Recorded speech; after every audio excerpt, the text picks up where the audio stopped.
Listen well, children and elders, to this story of Palm Village, where the palm trees grew tall and proud, reaching toward the heavens like prayers on the wind. This is a story of young Kelechi, whose heart was good but whose mind was troubled by dreams of riches. In Palm Village, people lived simply and happily. They tapped palm wine from the trees, wove baskets from the fronds, and pressed oil from the palm fruits. The children played beneath the swaying palms while their parents worked, and in the evenings, the whole village would gather to share stories under the starlit sky. Kelechi was 12 years old, with bright eyes that sparkled like dewdrops and a mind that moved as quickly as a monkey through the trees. He lived with his grandmother, Mama Kelechi, in a small mud house with a thatched roof, surrounded by a garden where yam vines climbed tall sticks and pepper plants grew in neat rows. But Kelechi was not content with the simple life of Palm Village.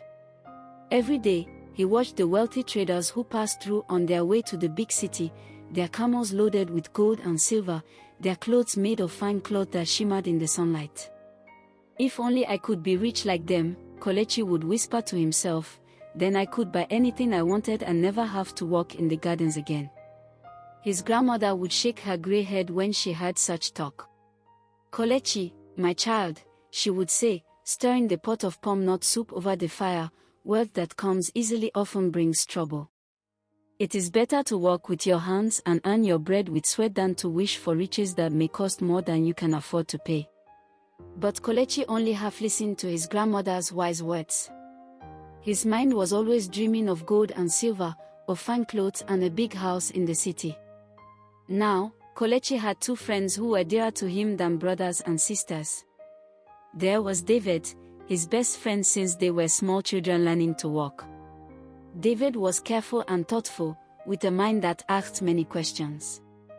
He could track a rabbit through the forest by looking at its footprints, and he could tell if rain was coming by watching how the ants behaved. Then there was Mary, Kelechi's cousin, who was like sunshine after a storm. She laughed easily and made others laugh, too. Mary was curious about everything, why birds could fly but fish couldn't, why the moon changed shape, why some flowers bloomed only at night. She was always asking why this and how that, until the adults would smile and shake their heads. The three friends spent their days together, climbing palm trees to collect coconuts, swimming in the village river, and helping their families with the daily work. They shared everything, their food, their secrets, their dreams. One night, when the moon was dark and the village slept peacefully, Kelechi could not sleep. His stomach grumbled with hunger because dinner had been small, just a little yam and palm oil, for the harvest had not been good that year. As he lay on his sleeping mat, listening to his grandmother's gentle snoring, Kelechi made a decision. I will go to the forest and tap some palm wine, he whispered to himself. If I can collect enough, I can sell it at the market tomorrow and buy some rice and fish for grandmama and me. Quietly, like a cat stalking a mouse, Kelechi crept from the house. He took his father's old palm wine tapping tools and made his way through the sleeping village toward the forest edge, where the tallest palm trees grew. The night was so dark that Kelechi could barely see his own feet, but he knew the path well. The trees rustled softly in the night breeze, and somewhere in the distance, an owl called out its lonely song. Kelechi chose the tallest palm tree he could find in the darkness, one that stood apart from the others like a king among his subjects. As he began to climb, using the notches cut in the trunk by other palm wine tappers, he noticed something strange. This tree felt different somehow, warmer than it should be, and humming with a kind of energy that made his skin tingle. When he reached the top and began to make the cuts needed to collect the palm wine, Kelechi heard something that made his heart stop beating for a moment. A voice, deep and rich like thunder rolling across the sky, spoke from the very tree he was sitting in. Who disturbs my sleep, little one? Kelechi nearly fell from the tree in fright. He looked around wildly, but there was no one to be seen in any direction, just the dark forest stretching away under the starless sky. Do not fear, child, the voice continued, and now Kelechi realized it was coming from the tree itself. I am the spirit of this ancient palm, and I have been sleeping for many, many years. your need has awakened me. You can speak. Kelechi whispered, his voice shaking like a leaf in the wind. Indeed I can, but only at midnight, when the veil between the words grows thin. I have watched you, young Kelechi, and I know your heart's desire. You wish for wealth, do you not? Kelechi's fear began to mix with excitement. A talking tree. And it knew his name, knew his dreams. Yes, he whispered back. More than anything, I want to be rich so that my grandmother and I need never be hungry again. The tree's voice grew thoughtful, like wind rustling through leaves. I can grant your wish, child, but there is a price. You must keep my existence secret for 7 nights. Each night, come to me at midnight, and I will give you a gift. But if you tell anyone at all, about me before the 7 nights are finished, you will lose everything I have given you, and more besides. I promise. Kelechi said quickly, his heart racing with excitement. I can keep a secret. Very well, said the palm tree. Look at the base of my trunk. Kelechi climbed down quickly and felt around in the darkness. There, half buried in the soft earth, his fingers found a small leather pouch. When he opened it, even in the dark he could feel the weight and shape of gold coins. This is just the beginning, the tree whispered as the wind picked up. Come back tomorrow night, and the next, until 7 nights have passed. But remember, young Kelechi, not a word to anyone, or you will wish you had never found me. And with that, the tree fell silent, leaving only the normal sounds of the night forest. Kelechi ran home through the darkness, his heart pounding with joy and excitement. In his small room, by the light of a tiny oil lamp, he counted the coins. There were 10 pieces of gold, more money than his family had ever had at one time. But as the first rooster crowed to welcome the dawn, a problem began to grow in Kelechi's mind like a weed in a garden. How could he explain this sudden wealth to his grandmother? She was old and wise, and she noticed everything. When Mom and Kelechi woke and began to prepare their simple breakfast of cassava and palm oil, Kelechi hid the coins carefully in his sleeping mat. But his strange behavior did not escape his sharp-eyed grandmother. Kelechi, she said, looking at him over the cooking pot, you seem different this morning. Your eyes sparkle like you have swallowed stars, and you keep touching your sleeping mat as if you are guarding a treasure. What has happened? Kelechi's heart jumped, but he forced himself to smile casually. Nothing, Grandmama. I just had wonderful dreams, that's all. But Mama Kelechi's eyes narrowed. She had raised many children in her long life, and she could read their faces like stories written in simple words. Was all she said, but Kelechi could tell she was not convinced. Later that morning, when David and Mary came to call on their friend, they too noticed that something was different about Kelechi. Why do you keep smiling that strange smile? Mary asked, tilting her head like a curious bird. You look like someone who has found a bird's nest full of the most beautiful eggs. And why do you keep checking your house? David added, his thoughtful eyes watching Kelechi carefully. Every few minutes, you look back at your door as if you're worried someone might steal something. Kelechi felt sweat begin to bead on his forehead despite the morning coolness. His 2 best friends knew him so well that hiding anything from them would be harder than hiding the sun behind a leaf. I don't know what you mean, he said, trying to laugh. Can't a person be happy without everyone asking questions? But Mary and David exchanged a look that said clearly, something is happening here, and we will find out what it is.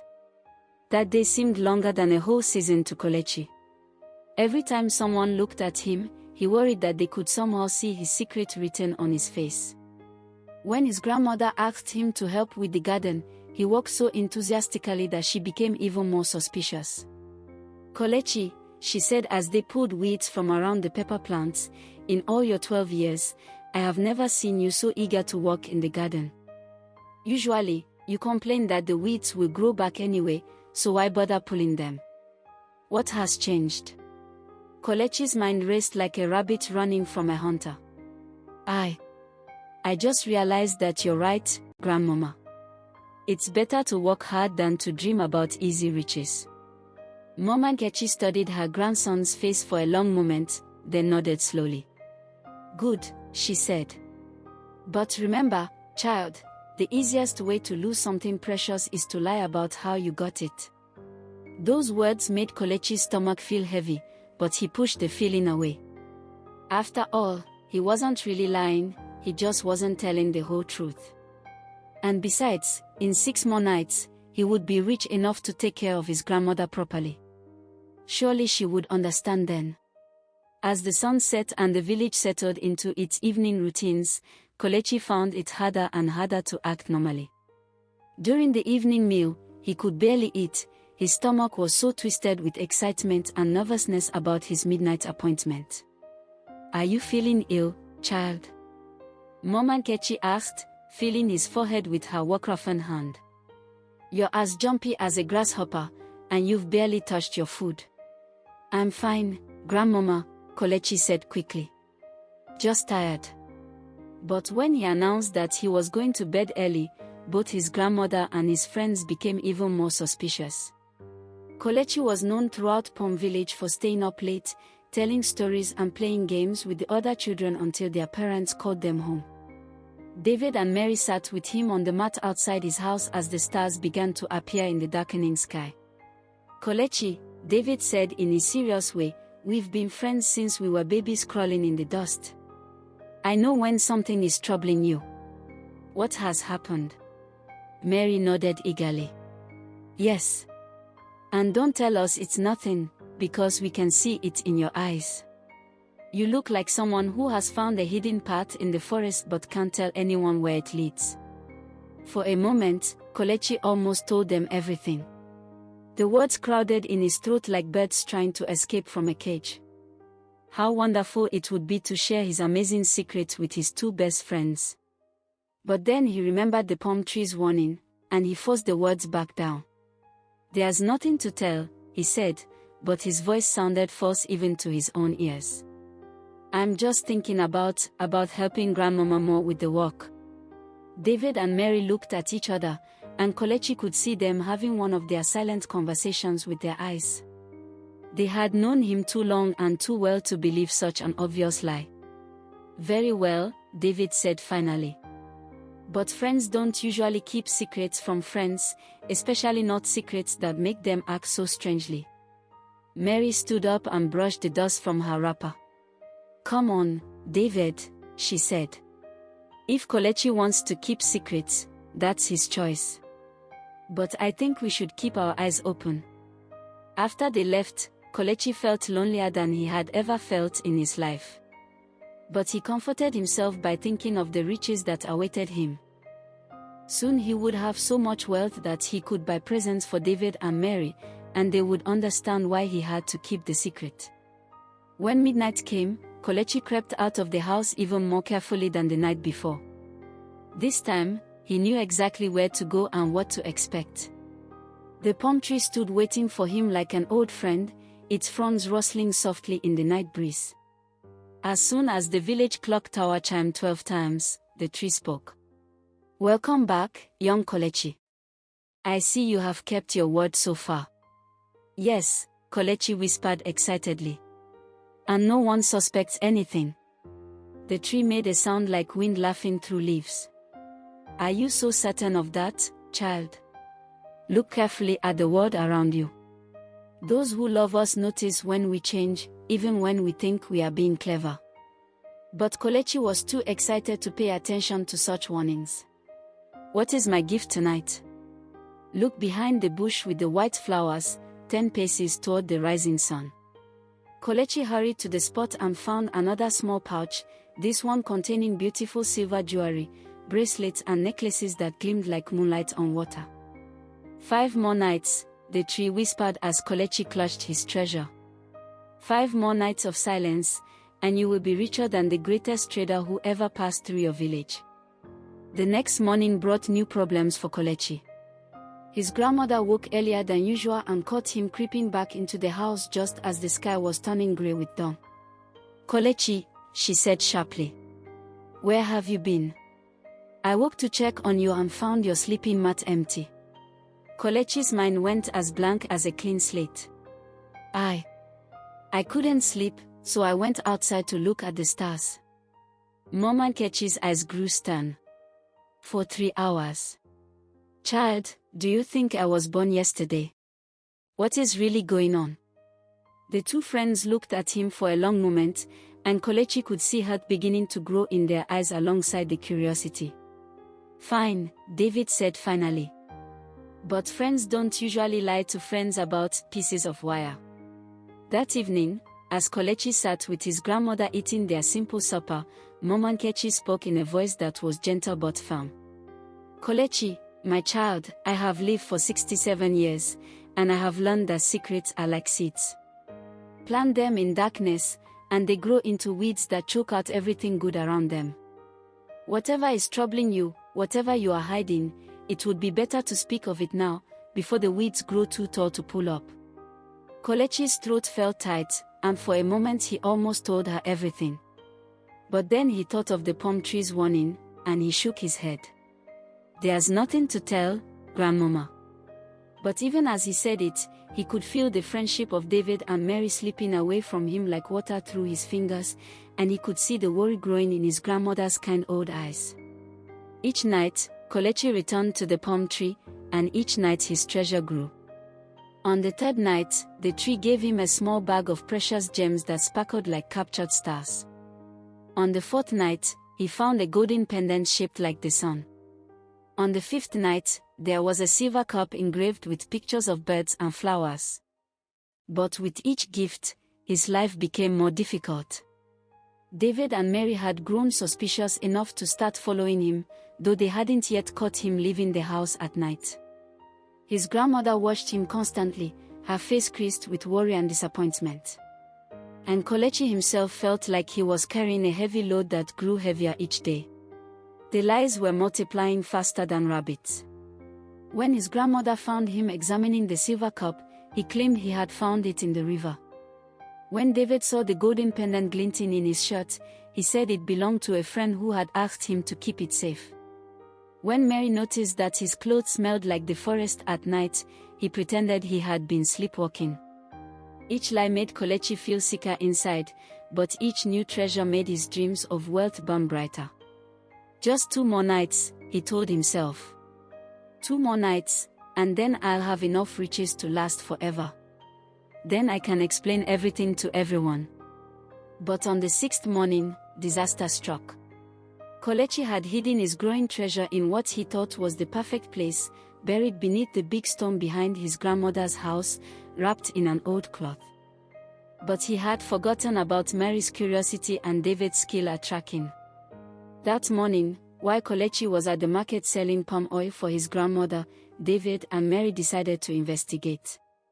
They had noticed that Kelechi often glanced toward the big stone behind his house, and Mary had seen him walking in that direction several times when he thought no one was watching. If Kelechi has a secret, Mary said to David as they crept around the house, I bet it's hidden somewhere around here. David examined the ground around the stone with his tracker's eyes. Look here, he said, pointing to scuff marks in the dirt. Someone has been digging here recently, and often. Together, they moved the stone and began to dig carefully. It didn't take long before Mary's fingers touched the edge of the wrapped cloth. David, she whispered excitedly. There's something here. When they unwrapped the bundle, both children gasped in amazement. Gold coins, silver jewelry, precious gems, and the beautiful cup and pendant gleamed in the morning sunlight like a king's treasure. Where could Kelechi have gotten all this? David wondered aloud, picking up one of the gold coins and examining it carefully.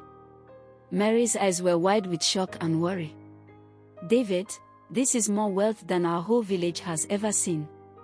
How could a 12-year-old boy get such riches? Do you think he stole them? David shook his head slowly. Kelechi would never steal. But then where did they come from? And why is he hiding them from us, from his own grandmother? They wrapped the treasure back up carefully and replaced it exactly as they had found it, their minds spinning with questions and concerns. That evening, when Kelechi returned from the market, he could tell immediately that something had changed.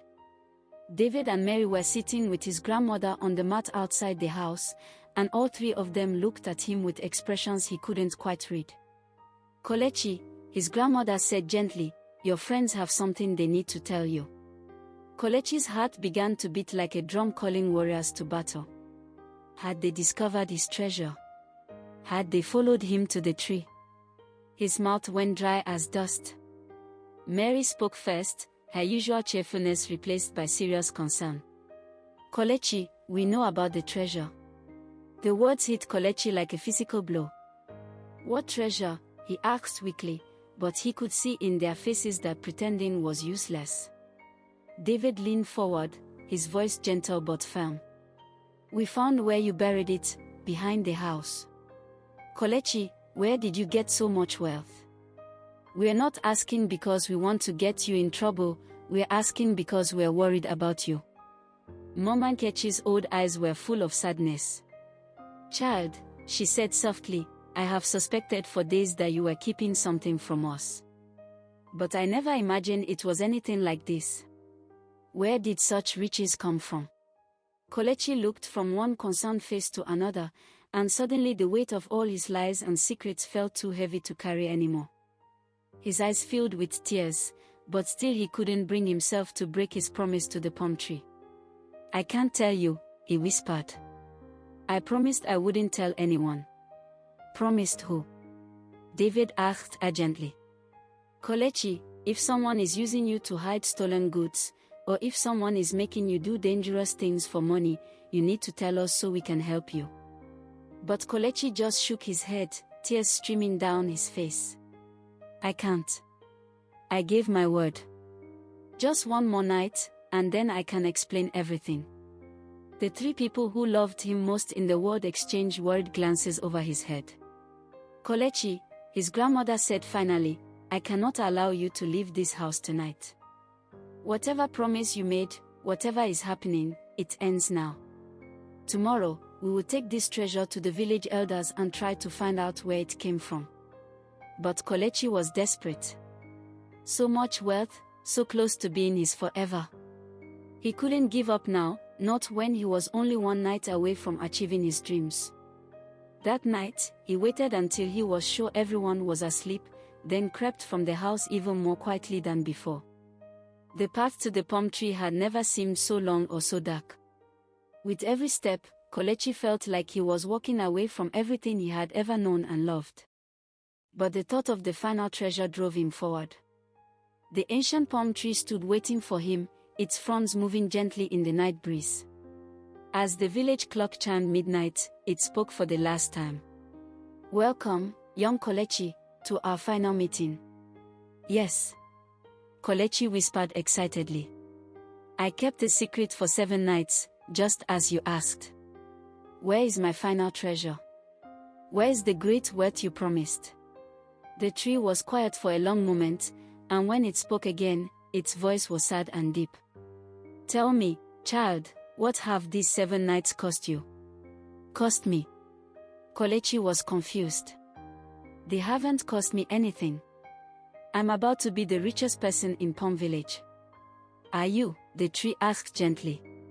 "What about the trust of your grandmother, who raised you with love and taught you right from wrong? What about the friendship of David and Mary, who have been your companions since childhood? What about your own peace of mind? Have these things not been lost in your pursuit of riches?" Kelechi felt a cold wind blow through his heart as the tree's words sank in. He thought of his grandmother's worried face, of the hurt in David's eyes, of Mary's confusion and concern. He thought of all the lies he had told, all the times he had chosen greed over truth. "But you promised me wealth if I kept the secret," he said, his voice small and uncertain now. "And I have given you wealth," the tree replied. "More gold and silver and precious stones than you could have earned in years of honest work. But tell me, young Kelechi, do you feel rich?" Kelechi opened his mouth to say yes, but the word wouldn't come. Despite all his treasure, he felt poorer than he ever had in his life. He had lost the trust of everyone he loved, and he had lost something of himself as well. "I see you begin to understand," the tree said softly.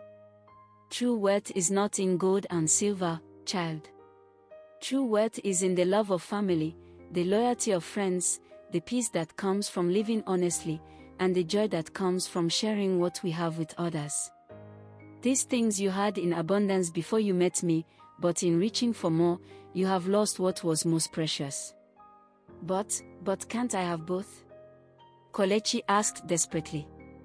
"Can't I keep the treasure and also make things right with my family and friends?" The tree sighed, and the sound was like wine through dry leaves. "That choice is yours to make, young Kelechi. But know this, riches gained through deception and secrecy will always carry a curse. They will never bring the happiness you seek." As Kelechi walked slowly back to the village, his mind was in turmoil. The tree's words echoed in his thoughts, and with each step, he felt the truth of them more deeply. He thought of all the nights he had lain awake worrying about keeping his secret. He thought of how lonely he had felt, unable to share his excitement with the people he loved most. He thought of the lies that had multiplied like thorns, choking out the simple joy he used to feel in everyday life. By the time he reached his grandmother's house, Kelechi knew what he had to do. The eastern sky was just beginning to grow pale with the first hint of dawn when he quietly woke his grandmother, David, and Mary. "I need to tell you something," he said, his voice steady now that his decision was made. "All of you. And then I think we need to give back what was never really mine." In the growing light of morning, sitting on the mat where they had shared so many happy times, Kelechi told them everything. He told them about the talking palm tree, about the promises of wealth, about the 7 nights of secrecy and lies. He told them how the treasure had made him feel rich in his hands but poor in his heart. When he finished his story, there was a long silence. Then Mama Kelechi reached out and took her grandson's hands in her own. "My dear child," she said, her eyes bright with tears, "you have learned one of life's hardest lessons. Thank you for having the courage to tell us the truth." David and Mary looked at each other, then at their friend. "We believe you," David said simply. "And we are glad you trusted us with the truth, even if it took a while." Mary nodded eagerly. "Besides, it explains why you've been acting so strange. I was starting to think you were sick, or maybe becoming someone else entirely." Together, the 4 of them went to the hiding place behind the house and dug up all the treasure. In the clear light of day, it seemed less magical somehow, just metal and stones that gleamed prettily but couldn't buy back trust or friendship or peace of mind. "What should we do with it?" Kelechi asked. Mama Kelechi smiled. "I think you already know, child." That evening, as the sun was setting and painting the sky in shades of gold and orange, Kelechi made his way back to the forest one last time. David and Mary walked with him, carrying the treasure between them, while Mama Kelechi followed behind, her walking stick tapping gently on the path. The ancient palm tree stood where it always had, tall and proud against the evening sky. But now it was silent, just an ordinary tree swaying in the evening breeze. Kelechi placed all the treasure at the base of the tree, the gold coins, the silver jewelry, the precious gems, the cup, and the pendant. As he set down the last piece, a wind sprang up, and for just a moment, he thought he heard the tree's voice one final time, carried on the air like a whisper. "Well chosen, young Kelechi. Well chosen." Then the wind died down, and there was only the normal sound of evening in the forest, birds calling to their mates, leaves rustling, the distant sound of the village settling in for the night. When they turned to leave, they found that the treasure had vanished, absorbed back into the earth as if it had never been. Only the tree remained, keeping its ancient vigil over the forest. From that day forward, Kelechi was a changed boy.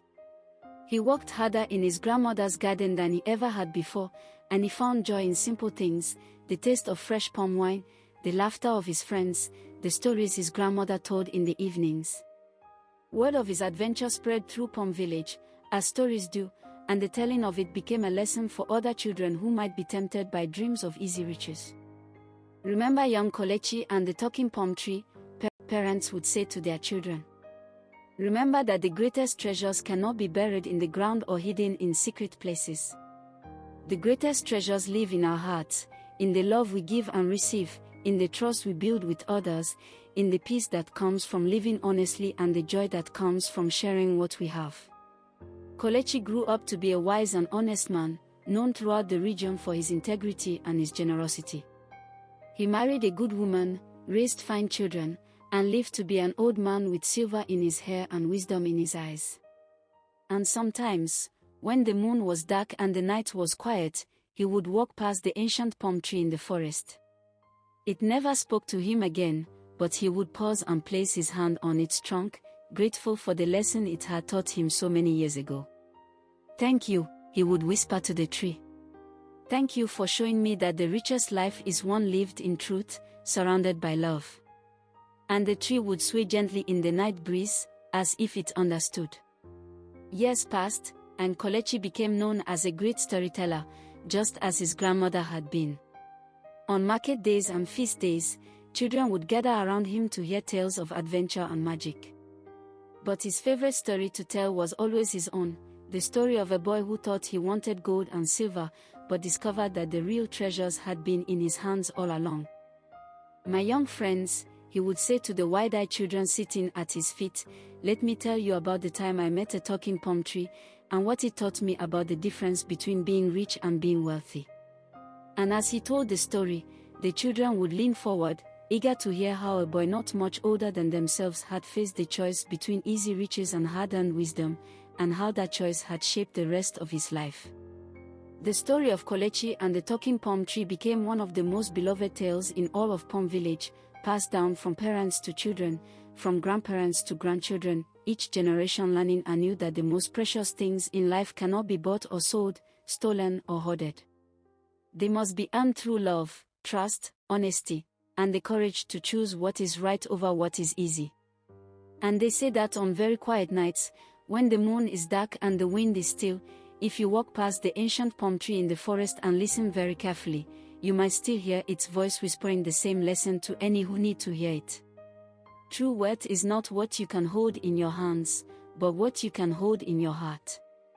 This story teaches us that greed can blind us to the treasures we already possess, that secrets and lies separate us from those we love, and that the greatest riches in life are the relationships we build and the trust we earn through honest living.